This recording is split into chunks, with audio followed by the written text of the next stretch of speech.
everyone, Clio here, welcome to my channel, and today we are doing a reading vlog.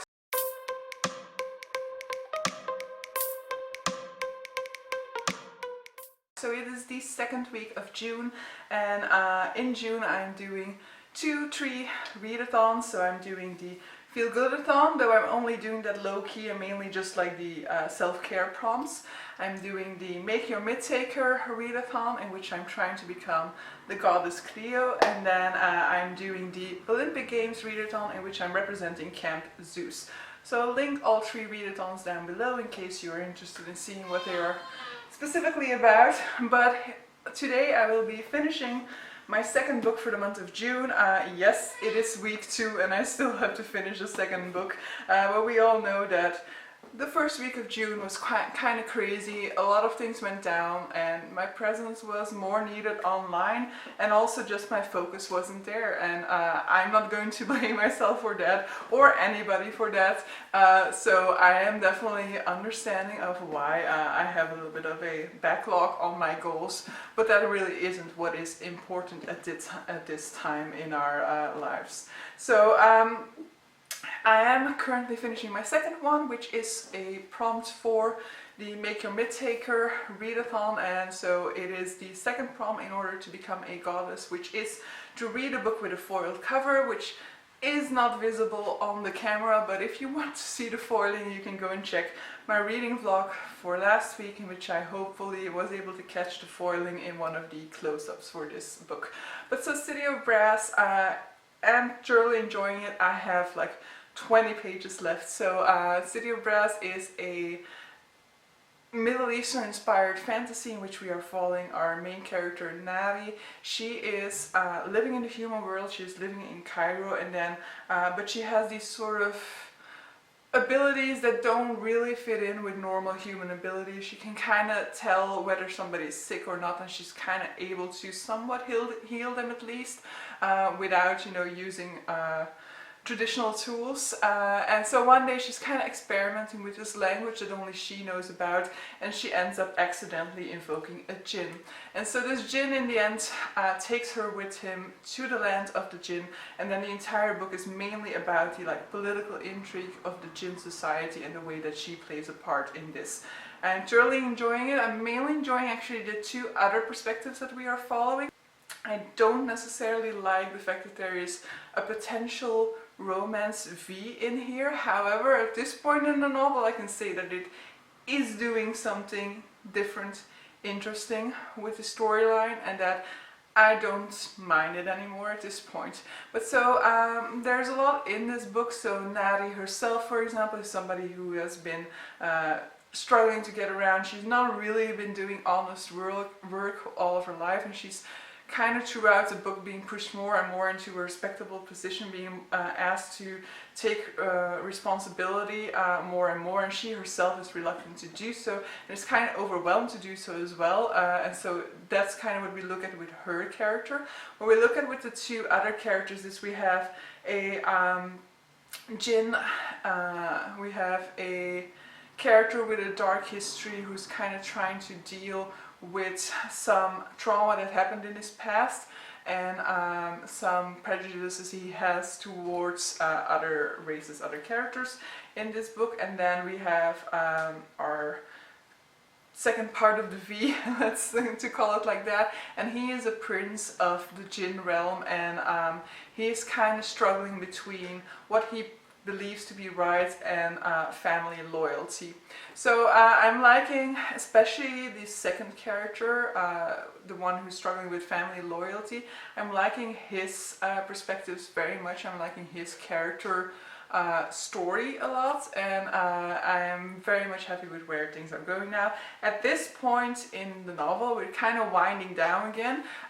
Shit's just really hit the fan like 30 pages ago or something, so I would definitely say that there's quite an explosion of action towards the end of this novel, and so now we're kind of leading on to the next one, I'm assuming. So 20 pages left to go. I will check in with you guys later. I'm not really going to go further into the book except if something major were to happen in the last 20 pages or anything like that, but I think that this is going to mainly reflect my thoughts about this book. And then I have just started the third book for the Mythtaker readathon, and that is Crooked Kingdom. So the third prompt for Make Your Mythtaker for me to become a goddess is read the highest rated book on your TBR, and for me this was this one. In my TBR video I also said I only wanted to read recent purchases, but Crooked Kingdom was the highest book on my TBR regardless of like purchase dates. Out of all the books that I still have on those shelves, this is the one with the highest rating. I am not a total lover of Six of Crows, and especially since just coming off of City of Brass and absolutely loving it. I think I was going to give you an update on that, but yeah, I still absolutely love it. So after reading City of Brass and absolutely loving it, I definitely feel like, yeah, I don't have that feeling with Six of Crows. I think I gave it a 4-star rating, but I should have just given it a 3.5 or something. Still excited about Crooked Kingdom and about seeing how the story is going to unfold, but I will say I read Six of Crows in April, I think, March, April, one of these, and yeah, I already had to kind of rework my memory to try and see like who is this person. I mean, it came back relatively quickly, and like certain of the developments at the end, I had to kind of read about it in order to be like, oh yeah, right, that is how that ending went down. And so yeah, that is an indication to me that I didn't really I wasn't fully invested with Six of Crows in any case. So yeah, I am just going to be reading now. I am having dinner and I am having sushi. So yeah, I decided to indulge in sushi for tonight because I was really having a craving.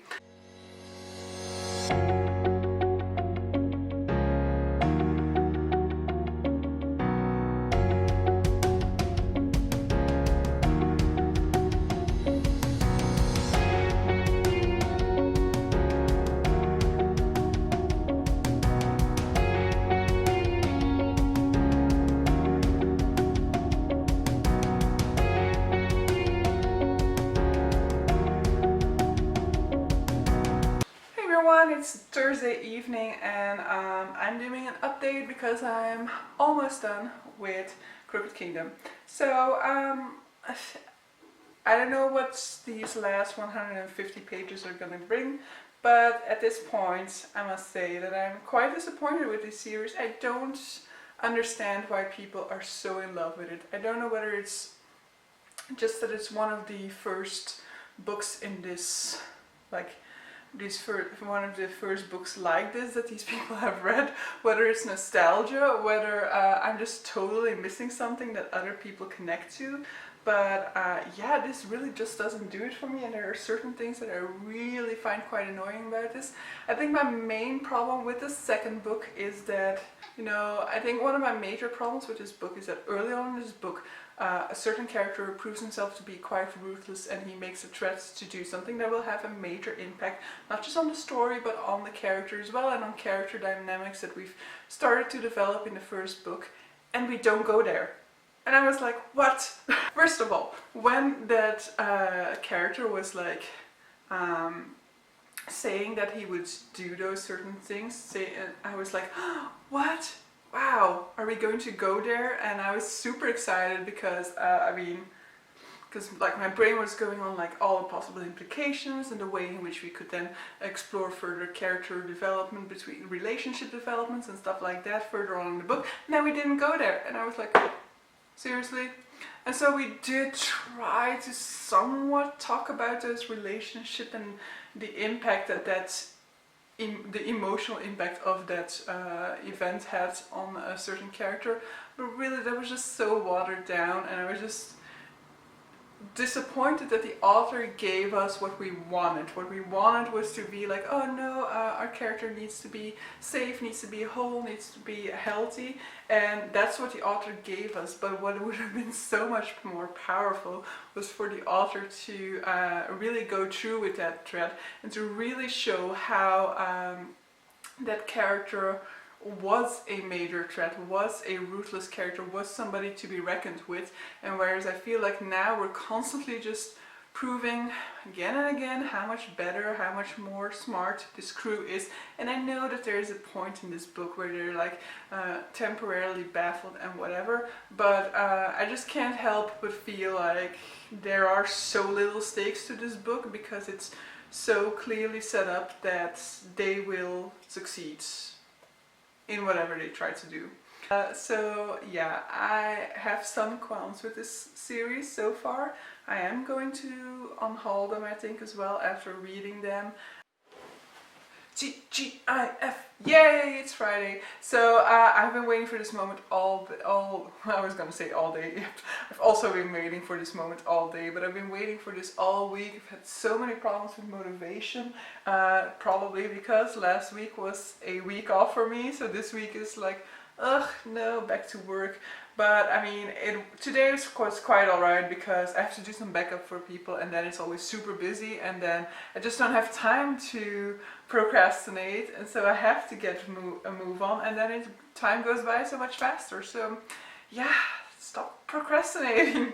But yeah, I finished Crooked Kingdom this morning, and no, today. I was going to finish it last night, but I watched a live show, and so there was like an hour, a little bit over an hour of my time that went into that one, and so I didn't manage to get through it in the time that I had left. Also, just I didn't want to push through it anymore. I feel like after I gave that, I think I gave an update yesterday, right? After I gave that update, I was just struggling so much to get through it. I really lost all interest in completing this book. God, that ending was long. Like, I personally hate epilogues. This did not have an epilogue, or not an official epilogue, but like, if you're rounding off your book in like 5 chapters after the main action has taken place, I get quite annoyed. So yeah, this wasn't it for me, 2 stars, but I am one step closer to becoming the divinity that I deserve to be. Also, this book was actually also my first book for the Olympic Games readathon, so this fulfilled the prompt of a quest for Camp Zeus. Not entirely sure whether this constitutes a quest, because I'm not entirely sure what a quest itself is. I think it's really a search for something, and maybe we're not really searching for something, but I'm just going to allow for it. They are searching for something at the very beginning of this book, but yeah, it might be cheating a little bit. But in any case, so I have done my first out of 5 prompts for the Olympic Games, and I have done 3 out of 4 prompts for the basic path that I'm choosing, and I should be finishing today because I have 1 book left to become a goddess, and that is Songs of Innocence and Experience by William Blake. This is super tiny, and it is actually like this side of the page and that side of the page are the same, because I don't know whether you see it, but on this side you have like an art print, and on the other side you have the poem. So I bought this in the UK when I was there before Corona in January, and we went to an exhibit about William Blake, the poet, who I didn't know is also actually an illustrator, and he did these art prints for his poems, but he also did bigger pieces, and he did art prints for other people as well. And so I really enjoyed that exhibit a lot. I got some postcards as well of his like bigger full page prints, but I decided to buy this one to have it as a special memento of that time. And I will be diving into that. It's basically something like 30 poems, so should be able to finish it tonight and then dive into the next one.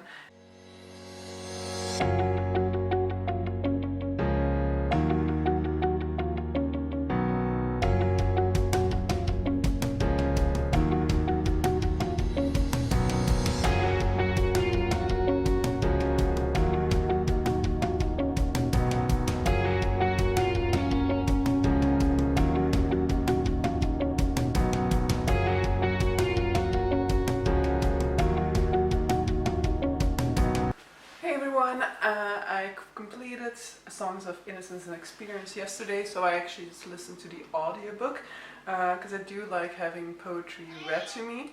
I will say that, as with all poetry, I like listening to poetry. I really like, you know, the soothing nature of it, and you know, the way that poetry sounds because of the rhyme patterns and stuff like that.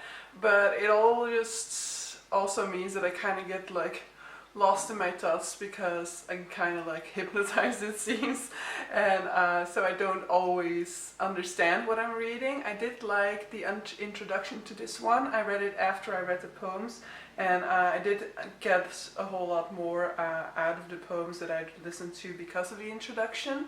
And there were definitely some things that I recognized there, because some of the poems that I liked had some sort of like elements in it of criticism towards the church. And I do believe that he was devout, he just didn't like organized religion. And there is this one part where he's talking about the human joys, human happiness, and how it is the church that is binding us by with thorn bushes, which definitely clearly indicated that he doesn't really believe in organized religion's emphasis on like sort of like its emphasis sometimes on restraint, on modesty, on not giving into physical pleasures and things like that. So I definitely enjoyed. I know. So what I basically lost from the introduction, which I think is very interesting and important about this, is the collection is called Songs of Innocence and Experience, and so the poems are actually divided into two parts: Songs of Innocence, Songs of Experience. And so he's talking about these dual forces that are at play within our lives, within our psyches, and how humans are always a sort of like blend of contrasts. And a lot of these poems actually moved between parts. You know, there are, I think, there were like only 20 or something prints of this book originally, and some of the poems have been found in different parts across the different collections. But also within the collections there's a lot of talk about these different sides. There are certain poems that have the same title in one part as in the other part, but so they are, the content of that is then looking at that subject from a point of view of the innocence and point of view of experience, but also we often have these dual forces that work within one poem. So we are often referring to the lamb and the tiger together in the same environment. I don't remember which one of these poems it was, but it's at some point referenced like how do we live in a world where the lamb and the tiger are created by the same being, more or less. But so yeah, I really loved it. There's also a poem about London in here that I'm definitely going to keep in mind for a video that I will do one day about books set in London, because I absolutely love London and I love reading about London. So yeah, for those, I should normally also be including a clip of my cat here because he's just not in frame, but she's just not in frame, sorry. Chapter 19, On Another's Sorrow. Can I see another's woe, and not be in sorrow too? Can I see another's grief, and not seek for kind relief? Can I see a falling tear, and not feel my sorrow's share? Can a father see his child weep, nor be with sorrow filled? Can a mother sit and hear an infant groan, an infant fear? No, no, never can it be. Never, never can it be. But so yeah, by completing this book, I have completed all 4 prompts to become a goddess. So I am once again the goddess Clio, muse of history. I've made it back into the pantheon. However, why stop there? Why not take over the pantheon? So I know that I have my divinity to thank for, I have my father to thank for my divinity, but I might want to stake a claim for being the queen of gods. So in order to become queen of the pantheon, I do feel like I need to expand my skill set a little bit more. So I'm going to be taking some prompts from all different, not all different types, but from some of the other characters that we could create for the Mythtaker readathon. And so I'm going to be starting with the mercenary path. So for the mercenary path, the prompt was to read a book inspired by history. ideal for a muse of history, of course, and I will be reading The Poppy War by R.F. Kuang. So I started this last night, that's why there's something like this into it, but I was super tired, so I really couldn't go into it far. This one will also fit in for the Olympic Games readathon, so I'm reading it as a sort of elaboration to my Mythtaker readathon, but I'm also reading it as a basic prompt for the Olympic Games readathon. I'm reading this one for the prompt to read a popular book, and so The Poppy War, as I said, everybody on BookTube is, I think I said it, and if I didn't, everybody on BookTube right now is reading this book. It's been hyped for so long. I've been wanting to read it for 2 years. I've been keeping myself from reading it because I still have so much fantasy to get around to, but now I just cannot wait any longer, because if I wait too long, I will start to feel like it's not worth it anymore. I'll be like, oh, everybody else has already read it, and so I will, you know, there's so much hype surrounding it. I probably will be disappointed now if I read it, so now's the time to read it. I have to read it now before I start to put it off forever. So this is Chinese-inspired fantasy. I thought it was set during the Opium Wars, but it seems like it's going to be set after the Opium Wars. And I don't know how much the Opium Wars are going to play into this. I also haven't looked into the aftermath of the Opium Wars too much, so we'll also be doing that at some point. So we are following our main character, Rin. Now, Rin is a girl who has been adopted because of... So Rin is a girl who has been adopted after the Second Opium War. There were incentives for people to adopt orphans from that war, you know, people who had children who had lost their parents during the Opium Wars. And so Rin is one of these girls. She gets adopted, but her adoptive parents basically just wanted her for the incentives, it seems, and they treat her horribly and they kind of just exploit her. And so she decides that she's going to go for an alternative plan. She is going to study as hard as she can to complete the Kuchi, I think. Kuchu? Yeah, so I'm quite confused by this spelling, because it is American Chinese spelling, and I know Pinyin, but I don't know American, so Kuchu I would say, probably, which is a sort of like state exam that they need to take in order to go into further training, to go into certain academies, and Rin really wants to ace these tests, but apparently it's this huge test on many different subjects, along with like the big literatures, the big works, Alright, so you need to have a deep knowledge of history, advanced mathematics, logic, and the classics. And so this is something that people in this society are studying for their entire life, basically. And Rin is late to the party. She hasn't had a whole lot of education, but she is determined. She is going to study for the next 2 years as hard as she can under a tutor that she's kind of forced into. She's kind of bribed him to accept her as a pupil, and she's going to study as hard as she can to make it into the most elite academy, because that is the only academy that is free of charge, and she knows she's not going to get any tuition from her parents, from her adoptive parents. They've made it abundantly clear that she won't, but through some miracle or just hard work and dedication, she ends up getting into the academy, and that is the beginning of this book. So yeah, I cannot say too much about it at this point because I've yet to read it, but I'm really looking forward to it. I have a fascination with China. I don't think whether I've said it, but maybe it was a little bit implied, but I have studied Chinese. I only studied 1 year of Chinese at university, so I do have a very basic knowledge of Chinese, and I mean, I wouldn't be able to say a whole lot in Chinese neither, but I am really looking forward to dive into Chinese culture again. So I think I last updated saying that I had read like 5 pages of The Poppy War. Well, I finished The Poppy War. So it is actually Monday now, but I finished it yesterday on Sunday. And so I'll just be rounding this one up, and then I can start another weekly vlog. So I was expecting for this book to be a 5-star read. I was expecting to be absolutely blown away by it, to adore it. But I understand the controversy with this one. I understand how this is a book that's kind of divided, that there are people who absolutely love it and people who absolutely hate it.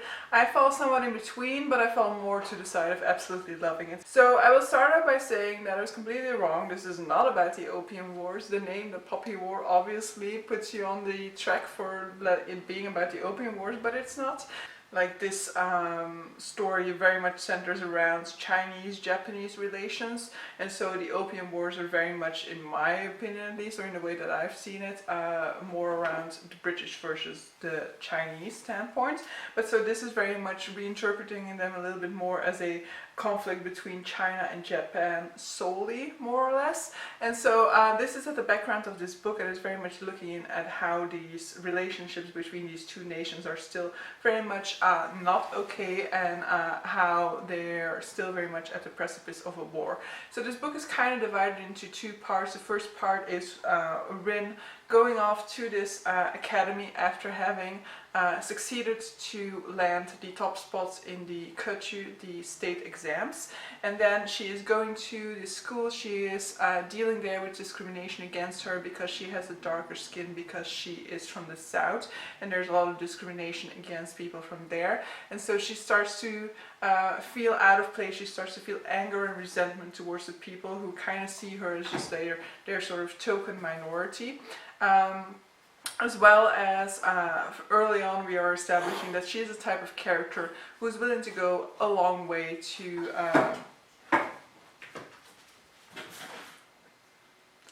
cats fighting. So early on we established that she has kind of problematic behavior where she craves praise, she craves accomplishments, but she also craves success and power, and she's willing to go a long way to get these things. So she is definitely willing to, she's very much equating pain with success. So if when she needed to pass the exams, for example, she was hurting herself so that she could stay away, so that she could focus on studying more. And these types of patterns repeat throughout the book, so do be aware of that trigger warning. But there are tons of trigger warnings in here, because this is very much a book that looks at the cruelty of war and that does not shy away from representing the cruelties of war. If you have any knowledge of the Sino-Japanese War, especially then the second Sino-Japanese War, and in particular the rape of Nanjing, then you will know what you're getting into. And I actually do recommend you look into these events before going into the book, because I do feel like I knew about them before going into the book, and it definitely gave a lot of power to these scenes, a lot of emotional power of knowing that these things actually happen, these things are real life events. And so as horrific as cats, it's always fun to film with pets. So as horrific as these events might appear, the knowledge that they did actually take place in real life just expands that horror even further. In general, the flaws that I have noticed in this book is I feel like there could have been a lot more character development. We could have gone into character motivations a lot more, because as I tried to begin telling, but I totally lost my trail of thoughts here. We are looking at two different parts. So we're looking at Rin as she is in the academy, and then Rin as she is called to war without having been fully trained yet, and she's suddenly pushed into this war, pushed into these cruel realities that she has to navigate and doesn't really know how to deal with.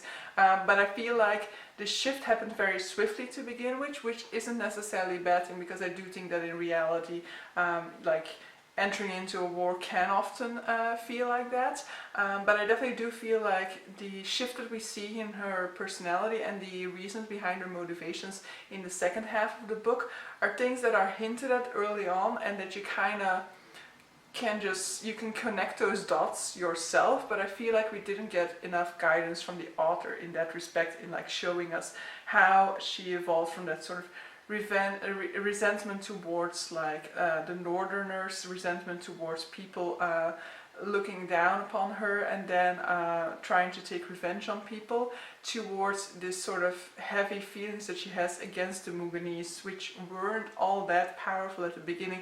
Actually, the first time that she runs into a Muganese soldier, she's like, she's like struck by how much they look like her, how much, no, not like her, how much they look like the Nikara peoples. But there are so many things in this book that I feel like warrant discussion, so many things that you can have differing opinions about, so I definitely do think that there's a lot to this book and that there's a lot for people to dive into. So I'm very happy that I read it. It will definitely be continuing. But so yeah, that's it for this reading vlog. So I managed to finish 4 books, but let's be honest, I was more or less finished with one of them at the beginning of this week. So I finished 43 pages of City of Brass. I read the entirety of Songs of Innocence and Experience. I read the entirety of Crooked Kingdom by Leigh Bardugo, and I read the entirety of The Poppy War by R.F. Kuang. In total, I've totally forgotten how much it was, but 1,160 or something pages. But so yeah, that's it for me for this reading vlog. Let me know down below what you've been reading. Have you read any of these books? Because, for example, for The Poppy War, I would definitely love to discuss down below. So yeah, see you guys for the next one.